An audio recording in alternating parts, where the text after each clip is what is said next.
یہاں تو ہم اس مسئلے سے نہیں نکل پا رہے کہ اگر کوئی اور مسلک کا آدمی ہماری مسجد میں آگے نماز پڑھ گیا تو ہم نے پوری مسجد کو جب تک غسل نہیں دینا ہے تب تک نماز نہیں ہونی. ایک ہے اس قوم کی نقصان بھی ایک، حرم پاک بھی، اللہ بھی، قرآن بھی ایک، کچھ بڑی بات ہی ہوتے جو مسلمان بھی ایک، فرقہ بندی ہے کہیں اور کہیں جاتے ہیں. کیا زمانے میں پنپنے کی یہی باتیں ہیں. نحمدو و نصلی علی رسولہ الکریم، اما بعد. دین کے دو حصے ہیں، اصول دین اور فروع دین.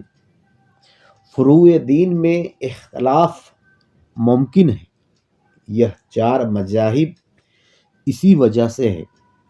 چاروں مذاہب برحق ہے، مگر اصول دین کو مسلک کہتے ہیں. اس میں اختلاف ناممکن ہے.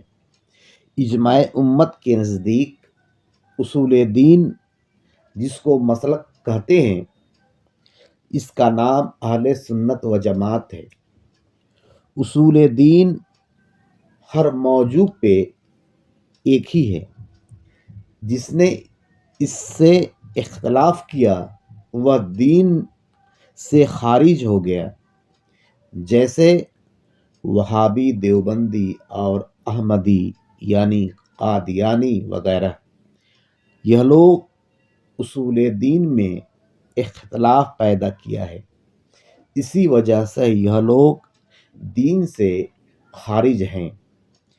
دین کے فروغ کے لیے ان سے اتحاد کرنا حرام ہے.